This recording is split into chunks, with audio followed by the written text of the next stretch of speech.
శ్రవణం అంటే ఏంటి? వినటం కదా. మామూలుగా ఎట్లా ఉంటుందంటే అండి, చాలామంది వినటం కన్నా వినిపించడం అలవాటు. అలా చెప్తూనే ఉంటారు, మాట్లాడుతూనే ఉంటారు. కొంతమంది కాసేపు కూర్చుని వినరా అంటే వినరు, వినిపించడానికి అలవాటు పడిపోయి ఉంటారనమాట.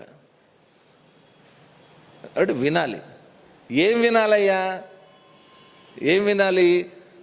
చాలా వింటామండి. పొద్దున్నే లేచి సినిమా పాటలు వింటాం, తర్వాత న్యూస్ వింటాం, ఇవన్నీ వింటూనే ఉంటాం. సీక్రెట్గా అవతల వాళ్ళు ఏం మాట్లాడుకుంటున్నారో వింటాం. ఆ తెలంగాణలో ఏంటి ఫోన్ ట్యాపింగ్ అంట. వాళ్ళు ఫోన్లలో ఏం మాట్లాడేసుకుంటున్నారు వీళ్ళు వింటారంట. అమ్మో, ఇది కాదు వినాల్సింది. గురువు దగ్గరికి వెళ్ళి ఆయన ఇచ్చేటటువంటి జ్ఞానాన్ని వినటం, శ్రవణం చేయటం. వినటానికి శ్రవణం చేయడానికి కొంచెం తేడా ఉందండి. వినటం అంటే ఏంటి? ఏదైనా ఒక శబ్దం, రోడ్డు మీద కారు వెళ్తుంది అనుకోండి, పోయిన హార్న్ కొట్టారు, విన్నాం మనం, దానివల్ల ఏం ప్రయోజనం లేదు. కారు హార్న్ విన్నందువల్ల ఏం ప్రయోజనం లేదు. కానీ శ్రవణం అంటే ఏంటి? విన్నటువంటి దాని ద్వారా నా లోపల జ్ఞానం కలిగితే అది శ్రవణం. నా లోపల ఏదో ఒక కొత్త విషయం నాకు తెలియాలి విన్నదాని ద్వారా, దాన్ని శ్రవణము అని అన్నారు. కాబట్టి ఈ శ్రవణాన్ని మనం ఎప్పుడు పూర్తి చేయగలం? కేవలం గురువు దగ్గరికి వెళ్ళి ఆయన్ని ఆరాధించి, ఆయన మెప్పు పొంది, ఆయనకి నమస్కారం చేసి, ఆయన దగ్గర నుంచి అయ్యా నా జ్ఞానాన్ని ప్రసాదించు అని ఇప్పుడు వివేక చూడామణిలో శిష్యుడు ఎట్లయితే అడిగాడో అలా అడిగినప్పుడు చక్కగా గురువుగారు జ్ఞానాన్ని బోధిస్తారు. అలా విన్నటువంటి జ్ఞానం ఏం చేయాలి? సార్ చాలా బాగా చెప్పారు సార్, రేపు వస్తాను సార్, నమస్తే అండి, భలే చెప్పారు సార్. గురువుగారికి పొగడతలక్కర్లేదండి. గురువుగారికి కావాల్సిందండి, అరే బాబు నేను చెప్పిన దాన్ని నువ్వు పాటించరా అని అడుగుతాడు. అంతకుమించి ఏం అడగడు ఆయన. ఆయనకుండే కోరిక. కాబట్టి మనం ఏం చేయాలి? వెంటనే ఆచరించలేం. కాబట్టి గురువుగారు చెప్పినటువంటి జ్ఞానాన్ని ఇంటికి వచ్చి ఏం చేయాలంటే మననం. ఒకసారి ఇంటికి వెళ్ళిన తర్వాత మళ్ళీ ఒకసారి ఆలోచించాలి, గురువుగారు ఏం చెప్పారు. నేను చెప్తున్నటువంటిది కానీ మీరు ఏ గురువు దగ్గరికన్నా వెళ్ళండి, ఇదే చేయాలి. గురువు దగ్గర విన్నటువంటి దాన్ని ఇప్పుడు టీవీల్లో, యూట్యూబుల్లో బోళ్ళంతమంది చక్కగా గురువులు ముందుకు వచ్చి బోళ్ళని చెప్తున్నారు, మనం వింటున్నాం. విని ఏం చేస్తాం? ఆ స్వామి బాగా చెప్తాడండి, ఈ స్వామి భలే అని చెప్తాడండి, ఇంతవరకే డిస్కషన్ చేసుకుంటాం తప్ప ఆ స్వామి ఏం చెప్పాడు అనేది మనం ఆలోచించం, డిస్కస్ చేయం దాని గురించి. ఆయన ఏం చెప్పాడు అని డిస్కస్ చేయడం మొదలు పెడితే అది మననం. ఆయన ఏం చెప్పాడు అనేటువంటిది ఆలోచించడం మొదలు పెడితే అది మననం. ఆయన చెప్పినటువంటి దాన్ని నాకు నేను అన్వయించుకుంటే అది మననం. కాబట్టి మననం చేస్తాం. ఎందుకని మననం చేయాలి అంటే జ్ఞానం లోపల స్థిరీకరించబడుతుంది. పొందినటువంటి జ్ఞానం అంతా కూడా లోపల స్థిరంగా ఉండిపోతుంది అన్నమాట. అలాంటి జ్ఞానంలో అప్పుడు చేయవలసినటువంటిది ఏంటి? మెడిటేషన్. అప్పుడు ఏం చేయాలి? ధ్యానం, నిధిధ్యాసనం. నీకు ఉన్నటువంటి జ్ఞానాన్ని అంతా ఉపయోగించి అప్పుడు ఆ జ్ఞానాన్ని ధ్యానంలో వినియోగించుకోవాలి. జ్ఞానం లేకుండా నేను ధ్యానం చేస్తాను అంటే కుదరదు. ధ్యానమే, జ్ఞానమే అయిపోతుంది అన్నమాట. కాబట్టి నువ్వు ధ్యానం చెయ్యాలి అంటే ఖచ్చితంగా జ్ఞానం అనేటువంటిది ఉండి తీరాలి కదా. ఏం చేస్తారు? మేము పొద్దున్న 1 గంట, సాయంత్రం 1 గంట ధ్యానం చేస్తామండి, మిగతా టైం అంతా ఏం చేస్తామండి? మాకు నచ్చినవి చేసుకుంటామండి. కాబట్టి కోరిలేట్ కాదు, అదేదంటారే పాలుకి పాలు నీళ్ళకి నీళ్ళు అంత విడదీసేసినట్టు అయిపోతుంది అన్నమాట. అలా ఉండకూడదు. ఎప్పుడు కూడా మనం చేసేటటువంటి ధ్యానానికి మన జీవితం కూడా అనుసంధానమై ఉండాలి. నేను అందరికీ చెప్పేది ఒకటేనండి, జీవితంలోకి ధ్యానాన్ని తీసుకురావద్దండి. జీవితంలోకి ధ్యానాన్ని తీసుకురావద్దు, ధ్యానంలోకి జీవితాన్ని తీసుకెళ్ళండి. అర్థమైందా? ధ్యానంలో ఉండి మనం అన్ని పనులు చేసుకోవాలి, ధ్యానంలో ఉండి జీవితాన్ని జీవించాలి. లేకపోతే ధ్యానం వేరు, జీవితం వేరు విడిపోతుంది. ఎప్పుడైతే ధ్యానంలోకి మనం జీవితాన్ని తీసుకొని వచ్చామో జీవితమే ధ్యానం కింద మారిపోతుంది. అటువంటి ధ్యాన స్థితిలో నిధిధ్యాసనం చెయ్యి అని అన్నారు. ఇంత జ్ఞానాన్ని గురువు గారు చక్కగా ప్రసాదించారు. ప్రసాదిస్తూ ఉన్నప్పుడు ఇంత చెప్పినా సరే, ఇంత జ్ఞానాన్ని పొందినా సరే, శిష్యుడు అడుగుతాడనమాట వివేక చూడమణిలో, సార్ ఇంత జ్ఞానాన్ని పొందిన తర్వాత కూడా శిష్యుడు లేదా విన్నటువంటి జ్ఞాని తప్పటడుగు వేసే అవకాశం ఉందా అని అడుగుతాడు. తప్పటడుగు వేసే అవకాశం ఉందా అని అడుగుతాడు. ఖచ్చితంగా ఉంది అని చెప్తాడు శంకరాచార్యుల వారు. ఖచ్చితంగా ఉంది. తప్పటడుగులు వేయడంలో మనం సిద్ధహస్తులం. అప్పుడు శిష్యుడు అడుగుతాడు అనమాట, దానికి కారణం ఏంటి అని అడుగుతాడు. ఎందుకు తప్పటడుగు వేస్తాడు, దానికి కారణం ఏంటి అని అడుగుతాడు. ఒకటే ఒకటి చెప్తాడనమాట శంకరాచార్యుల వారు, అహంకారమేవా. నీ అహంకారం వల్లే నువ్వు తప్పటడుగు వేస్తావు. అహంకారం మామూలుగా మన భాషలో అహంకారము అంటే ఏంటండి? మన తెలుగు భాషలో అహంకారం అంటే వాడికి చాలా అహంకారం అండి అంటాం. దాని అర్థం ఏంటి? అది వేదాంతపరంగా. మామూలుగా వాడు చాలా అహంకారండి అంటే పొగరు ఎక్కువ, వాడు చాలా ఎవరికైనా బాగా పొగరుగా మాట్లాడాడు అట్లాంటి చేశాడు అనుకోండి, వాడు చాలా అహంకారండి అంటాం. వేదాంత పరిభాషలోకి అహంకారం అంటే ఏంటి? నేను నాది. ఎక్కడైతే నేను ఉంటుందో అక్కడక్కడల్లా ఏముంటుంది? నాది. అహం మమ, నేను నాది. ఈ రెండు ఎక్కడైతే ఉంటాయో దాన్ని అహం అన్నారు. కాబట్టి మానవుడిలో ఏం చేస్తూ ఉంటుంది? మాటి మాటికి ఈ అహంకారం నేను నేను నేను నేను నేను అనేటువంటిది పొడచూపుతూ ఉంటుంది అన్నమాట. ఎప్పుడైతే ఆ నేను అనేటువంటిది బయటకు వచ్చిందో నాది ఎక్కడుందో ఎత్తుక్కోవాలి. నేను ఇంకా ఏదో ఒకటి ఇది నాది అనాలి. ఆయన ఎవరు? పూర్వకాలం ఒక గొప్ప శిల్పి ఉండేవాడట తమిళనాడులో. ఆయన ఒకసారి ఆ తమిళనాడు అంతా టూరు నడుచుకుంటూ వెళ్ళాడనమాట. ఆ రోజుల్లో నడుచుకుంటూ వెళ్ళేవారు. నడుచుకుంటూ వెళ్ళాడు. ఆ దేవాలయాలు అన్నీ చూసుకుంటూ, ఆ దేవాలయాల్లో ఉండేటటువంటి శిల్ప సంపద ఇవన్నీ చూసుకుంటూ, కొత్త కొత్తవన్నీ తెలుసుకుంటూ అలా ఒక 2 నెలలు కాలినడకన ప్రయాణం చేశాడు. చివరికి ఆయన ఒక ఊరికి వచ్చాడు. అక్కడ ఒక మహాత్ముడు ఉన్నాడు అన్నమాట. ఆ మహాత్ముడి దగ్గరికి వెళ్ళి ఒక 1 నెల రోజులు ఆయన దగ్గరే ఉండి ఆయనకి సేవ చేశాడు. సేవ చేసిన తర్వాత ఆ మహాత్ముడికి చాలా ఆనందమయ్యి చెప్పాడనమాట, నాకు 1 నెల రోజుల నుంచి చాలా సేవ చేసేవయ్యా, కానీ నీకు ఒక ముఖ్యమైన విషయం చెప్పాలనుకుంటున్నాను. అది విన్న తర్వాత నీకు చాలా బాధ కలుగుతుంది, కానీ ముందే చెప్తే నీకేమన్నా దాంట్లోంచి బయటపడతావేమో, ఒక ప్రయత్నం చేయగలవేమో అనేటువంటి ఉద్దేశంతో నేను నీకు చెప్తున్నాను. నువ్వు బాధపడను అంటే చెప్తాను అన్నాడు. లేదు సార్ ఏం బాధపడనులేండి చెప్పండి అన్నాడు. సరిగ్గా ఇవాల్టి నుంచి 1 నెల రోజుల లోపల 30 రోజుల తర్వాత ఇదే సమయానికి నువ్వు చచ్చిపోతావు అన్నాడు. సరిగ్గా ఇవాల్టి నుంచి 30 రోజుల తర్వాత ఇదే సమయానికి నువ్వు చచ్చిపోతావు అన్నాడు. మహాత్ముడు చెప్పాడంటే కన్ఫర్మ్, ఇంకా అయిపోయింది. అయ్యో ఏదో చెప్తాడు అనుకుంటే ఏదో చెప్పాడు ఈయన అనుకుని బాధపడుతూ ఇంటికి వచ్చాడు. విపరీతమైనటువంటి బాధ. ఇంక నేను చచ్చిపోతాను దాని గురించి ఆలోచన. చనిపోతా. ఇంకా వారం రోజులు టైం ఉంది, సమయం దగ్గరకు వచ్చేస్తుంది. ఎలాగైనా దీంట్లోంచి బయటపడాలి అని అనుకున్నాడు. తనకి తెలిసిన విద్య ఒకటే, ఏంటి? శిల్పాలు చెక్కటం. శిల్పి ఆయన, శిల్పాలు చెక్కటం. ఎలాగైనా బయటపడాలనుకున్నాడు. ఆలోచించి ఒక ఐడియా వేసాడు అనమాట. అచ్చు తనలాగే ఉండేటటువంటి 6 విగ్రహాలని తయారు చేశాడు. అచ్చు తనలాగే ఉండేటటువంటి 6 విగ్రహాలు తయారు చేశాడు. చాలా కష్టపడి, వారం రోజులు కష్టపడి తయారు చేసేసాడు.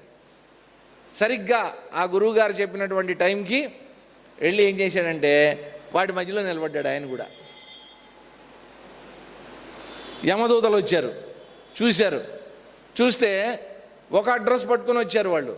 ఇక్కడ చూస్తేనేమో మొత్తం 7 మంది ఉన్నారు. అందరూ ఒకలాగానే ఉన్నారు, అన్ని మనుషుల్లాగానే ఉన్నాయి, విగ్రహాలన్నీ మనుషుల్లాగానే ఉన్నాయి. ఇప్పుడు తీసుకెళ్ళాలి, ఎవరిని తీసుకెళ్ళాలి? వాళ్ళకు ఒక పెద్ద డౌటు, ఎవరిని తీసుకెళ్ళాలి, ఎవరిని తీసుకెళ్ళాలి? అందరూ ఒకలాగే ఉన్నారు. ఇక్కడ తప్పు చేయకూడదు, యమధర్మం తప్పుతుంది, తప్పు చేయకూడదు, ఎవరిని పడితే వాడిని తీసుకెళ్ళిపోకూడదు. అడ్రస్ మళ్ళీ చెక్ చేసుకున్నారు, అంత కరెక్ట్గానే ఉంది. లాభం లేదని యముడి దగ్గరికి వెళ్ళారు.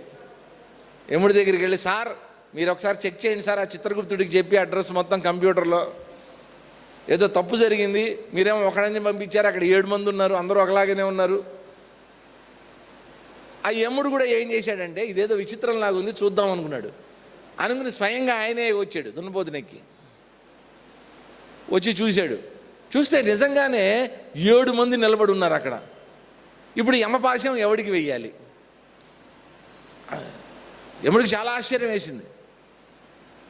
ఎవడో భలే చేశాడు ఇదంతా, నన్ను మాయ చేద్దామనే చేశాడు ఇదంతా అనుకుని, ఛీ ఇన్నాళ్ళు నా యమధర్మంలో ఒకరోజు నేను ధర్మం తప్పబోతున్నాను అనుకుని, సరే వదిలేద్దాం, ఎందుకు తీసుకెళ్దాం, ఎవరిని పడితే వాడిని తీసుకెళ్తే పాపం చుట్టుకుంటుంది నాకు, వెళ్ళిపోదాం అనుకుని వెళ్ళిపోతూ ఏం చేశాడంటే గడప దాకా వెళ్ళి ఒక మాట అన్నాడు.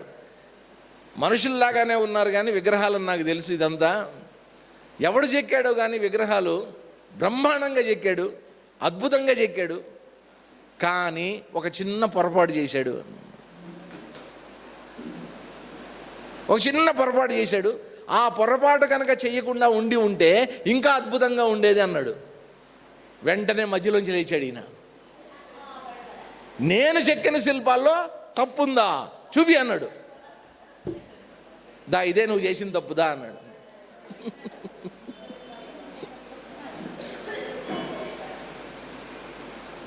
ఒక్క 5 నిమిషాలు ఓపిక పట్టుండే వెళ్ళిపోయి ఉండేవాడు యముడు. 5 నిమిషాలు ఓపిక పట్టుండే వెళ్ళిపోయి ఉండేవాడు. ఆ లోపల ఉండే అహంకారం ఊరుకోదండి, బయటికి తన్నుకుంటూ వస్తుంటుంది అనమాట. నన్ను అంటావా, నేనా? ఇది మామూలు అహంకారం. అహంకారం ఎప్పుడు కూడా దాని లక్షణం ఏంటంటే విజృంభించడం అంటారు. అహంకారం బయటికి రావడం విజృంభిస్తుంది. అది శంకరాచార్యుల వారు వివేక చూడమంలో ఎంత బాగా చెప్తారంటే, నభస్వతే ప్రావృషి వారిదో యథా అంటారనమాట. మామూలుగా మీరు ఎక్కడన్నా కేదార్నాథ్ కానీ బద్రీ కానీ చార్ధామ్ యాత్రలకు అది వెళ్ళినప్పుడు అక్కడ క్లైమాటిక్ కండిషన్స్ విచిత్రంగా ఉంటాయన్నమాట. మంచి ఎండ కాస్తూ ఉంటుంది, అబ్బా ఇవాళ బాగుందండి, మంచి ఎండ వచ్చింది, అంత క్లియర్గా ఉంది అని అనుకుంటాం. అంతే 5 నిమిషాల్లో ఉన్నట్టుండి మేఘాలు వస్తాయి, ఉన్నట్టుండి దడ వాన పడిపోతుంది. మళ్ళా వాన ఎంతసేపు ఉంటుంది? 10 నిమిషాలు ఉంటుంది అంతే. 10 నిమిషాల్లో మేఘాలు వెళ్ళిపోతాయి, మళ్ళీ ఉన్నట్టుండి ఎండ వచ్చేస్తూ ఉంటుంది. ఈ అహంకారం కూడా అంతే, నాకు లేదు అని అనుకుంటా, ఉన్నట్టుండి వచ్చేస్తుంది. అది వచ్చేసి మేఘాలు వచ్చినప్పుడు వర్షం ఎలా ప్రభావం చూపిస్తుందో అలాగే దాని ప్రభావాన్ని చూపిస్తుంది, మళ్ళీ వెళ్ళిపోతూ ఉంటుంది. ఎంత పెద్ద మహాత్ముడైనా సరేనండి, ఎలాంటి వాడైనా సరే దీనికి లొంగాల్సిందే, ఈ అహంకారానికి లొంగాల్సిందే. ఇంకో ఎగ్జాంపుల్ కూడా చెప్తారు. భోక్తురుగళే కంటకవత ప్రతీతం అంటారు శంకరాచార్యుల వారు. కడుపు నిండా తినాలని ఉంది, నాకు ఆకలేస్తుంది, పొద్దునుంచి ఏం తినలా, విపరీతమైనటువంటి ఆకలి, ఆఫీస్లో పని, ఆ పనంతా చేసుకొని నానా తిప్పలు పడి ఇంటికి వచ్చా, తినాలన్న కోరిక ఉంది, తినడానికి ప్లేట్ నిండా అన్నీ ఉన్నాయి, కానీ గొంతులోకి ముద్ద దిగట్లా. ఎందుకు దిగట్లేదు? గొంతులో ముళ్ళు గుచ్చుకొని ఉంది. గొంతులో ముళ్ళు ఉన్నటువంటి వాడికి అన్నం ఎక్కుతుందా అండి? ఎందుకని? అది గుచ్చుకుంటూ ఉంటుంది. ఆ గొంతు ఏది మింగినా సరే ఆ ముళ్ళు లోపల గుచ్చుకుంటూ ఉంటుంది. అది భోక్తురుగళే, తిందాము అని అనుకున్నటువంటి వాడికి కంటకవత్, ముళ్ళులాగా. గురువుగారు ఆజ్ఞ లభించింది, చక్కగా ఉపదేశం లభించింది, జ్ఞానం కలిగింది, మననం చేశాడు, నిధిధ్యాసనం చేశాడు, అంత బాగానే ఉంది. కానీ అనుభవం పొందాలి అన్నప్పుడు అనుభవం చేతికి రావట్లా, అనుభవం దక్కట్లా. ఎందుకని దక్కట్లా? ఇంకా నేను, ఇంకా నాది, నేను నాది, నేను నాది. ఆయన జడభరతుడు అని ఉండేవాడు, తెలుసు కదా జడభరతుడు, మహాయోగి. ఆయన అజగర వృత్తి అని చేసేవాడండి. అజగర వృత్తి అంటారు. అజగరం అంటే కొండ చిలువ అనమాట.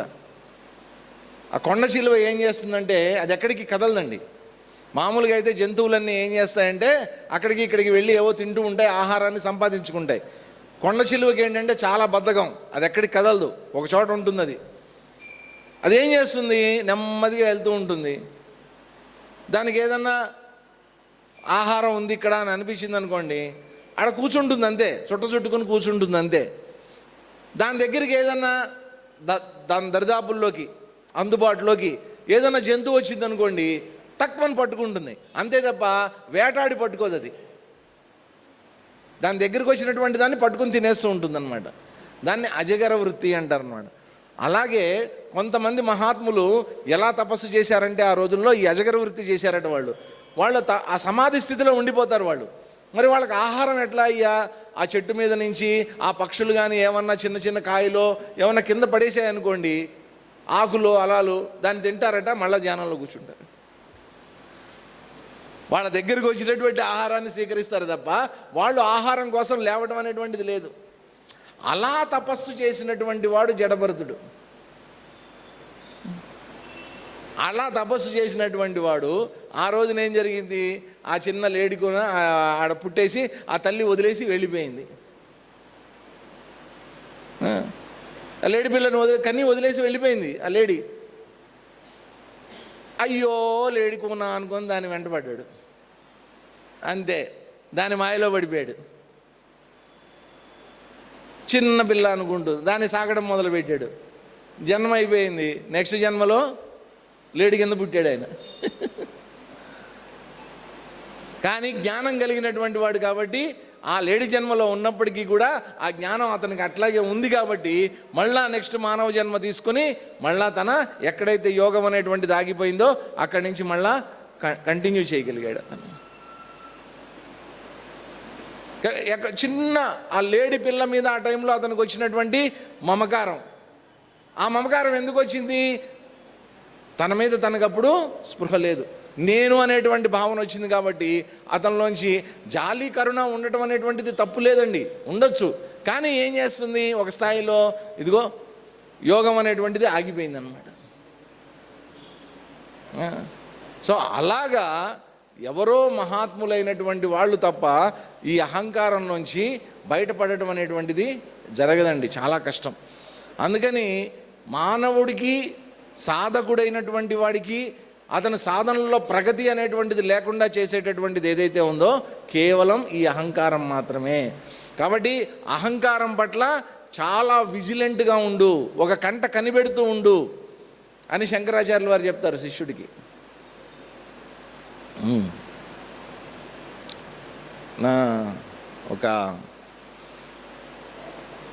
వ్యాస మహర్షి తెలుసు కదండి, ఆ వ్యాసుల వారి శిష్యుడు జైమిని అని ఉన్నాడు. జైమిని భారతం కూడా రాశాడు ఆయన. తర్వాత షడ్దర్శనాలు ఉన్నాయి మనకి, న్యాయము, సాంఖ్యము, వైశేషికము, యోగము, పూర్వమీమాంస, ఉత్తరమీమాంస, షడ్దర్శనాలు అంటారు అనమాట 6. దాంట్లో పూర్వమీమాంస రచించింది జైమిని గారే. యజ్ఞయాగాదులు ఎలా చెయ్యాలి ఇటువంటివన్నీ చెప్పేటటువంటిది అనమాట. అంత గొప్ప మేధావి, వ్యాస మహర్షికి చాలా ప్రియమైనటువంటి శిష్యుడు ఆయన. అన్నీ తెలిసినటువంటి, అన్ని వేదాంగాలన్నీ తెలిసినటువంటి జ్ఞాని ఆయన. అయినా ఎక్కడో చిన్న అహంకారం. వ్యాసుల వారు గమనిస్తూ ఉండేవారు ఒక కంట, వీడికి ఇంకా అహంకారం పోలేదు అని. ఎప్పుడో టైం వచ్చినప్పుడు వీడి అహంకారాన్ని తగ్గిద్దాము అని అనుకున్నాడు ఆయన.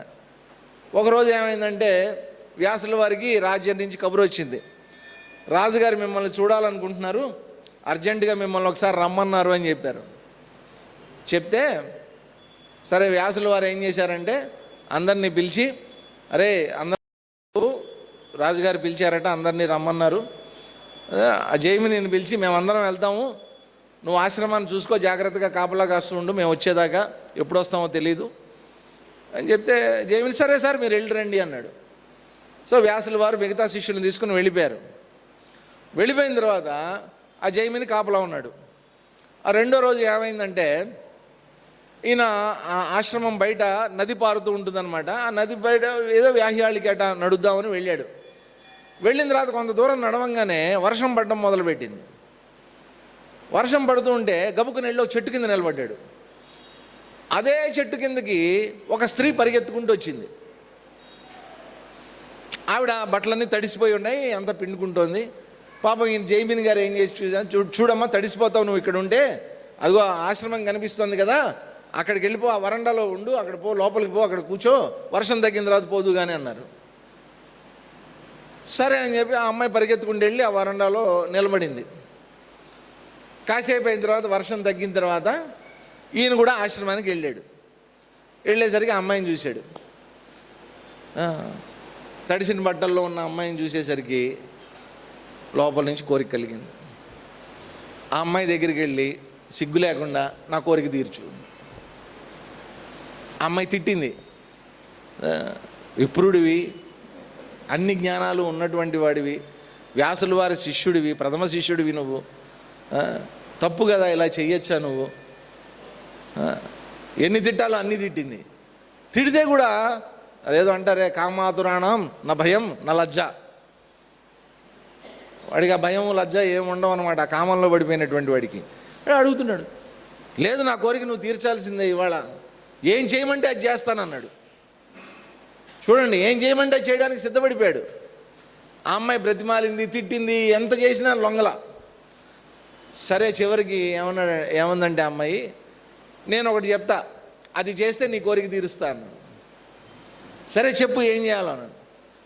నన్ను నీ భుజం మీద ఎక్కించుకుని మీ ఆశ్రమం చుట్టూ 3 రౌండ్లు తిప్పాలి అంది. రెడీ మనవాడు చక్కగా భుజం మీద ఎక్కించుకున్నాడు అమ్మాయిని. ఎక్కించుకొని ఒక రౌండ్ తిరిగాడు, రెండో రౌండ్ కూడా తిరిగాడు. 3వ రౌండ్ తిరిగిన తర్వాత పైనుంచి ఎవరో నవ్వుతున్నారు. ఈ నవ్వు ఎక్కడో విన్నట్టుందే అనుకున్నాడు. పైకి చూస్తే వ్యాసులు వారు. పైనకి కూర్చుంది వ్యాసుల వారు. అప్పుడు జైమిని ఆయన్ని కిందకి దించి సాష్టాంగ నమస్కారం చేసి, స్వామి ఇంత ఘోరమైనటువంటి తప్పిదం నేను చేస్తానని నేను అనుకోలేదు నా జీవితంలో ఎప్పుడు కూడా. దానికి మీరు ఈ విధంగా నన్ను రక్షిస్తారని నేను కల్లో కూడా అనుకోలేదు. చాలా పెద్ద ఘోరం జరిగింది. దీనికి ఏ ప్రాయశ్చిత్తం చేయమంటే అది చేస్తా, నేను ఏ ప్రాయశ్చిత్తం చేసుకోమంటే అది చేసుకుంటా, మీ ఇష్టం ఏదైనా చెప్పండి, తప్పు జరిగిపోయింది నా వల్ల. ఆయన అమ్మాయి వేషంలో వచ్చి ఈయన అహంకారాన్ని తగ్గించాడు అన్నమాట. అప్పుడు వ్యాసుల వారు చెప్పింది ఒకటే, ఏమని చెప్పారంటే, నీ లోపల ఇంకా చిన్న నేను అనేటువంటి ఆ మమకారం ఇంకా ఉండిపోయింది, అహంకారం అలాగే ఉండిపోయింది. ఆ ఒక్క చిన్న అహంకారాన్ని కూడా నువ్వు ఇంకా సాధన చేసి తపస్సు చేసి గురు భక్తిని పెంపొందింపజేసుకుంటే అది కూడా తొలగిపోతుందని చెప్పారు.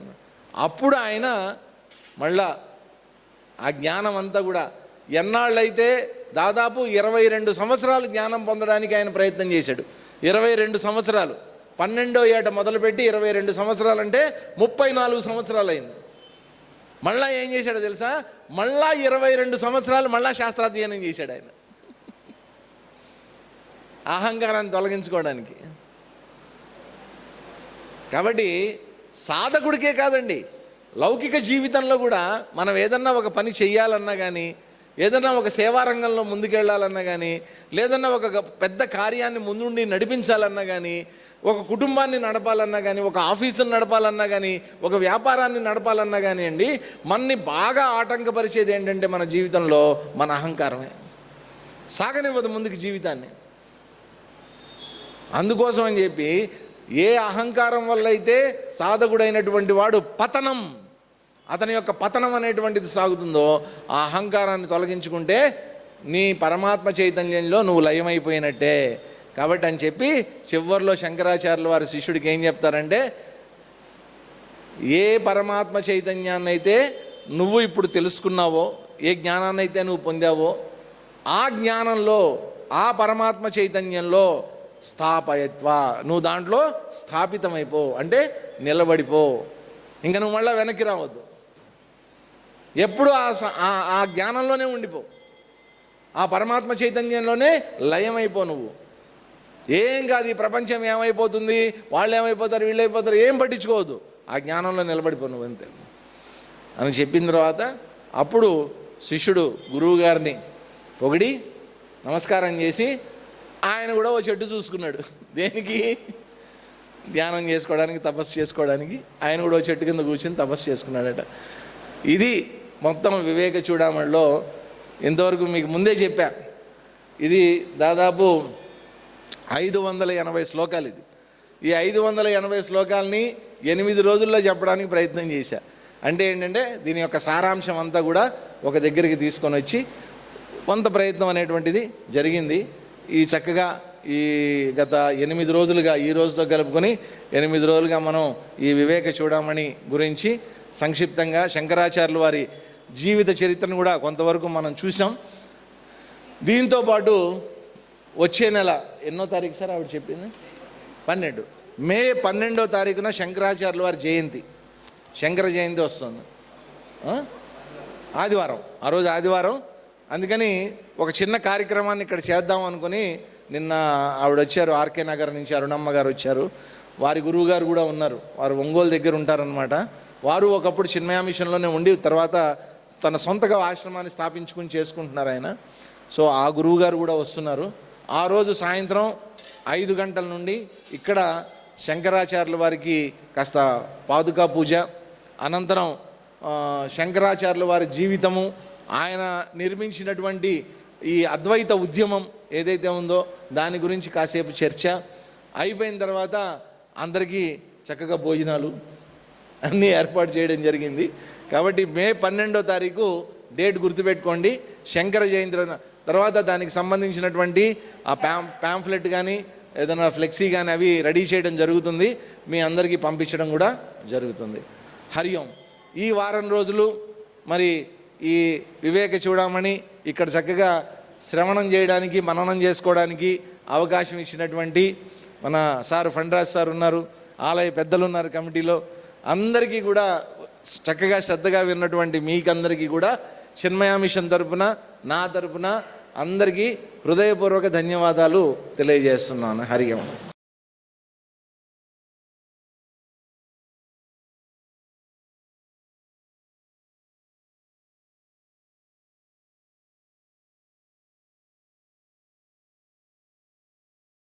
Thanks for watching. Please comment, like, share and subscribe our channel.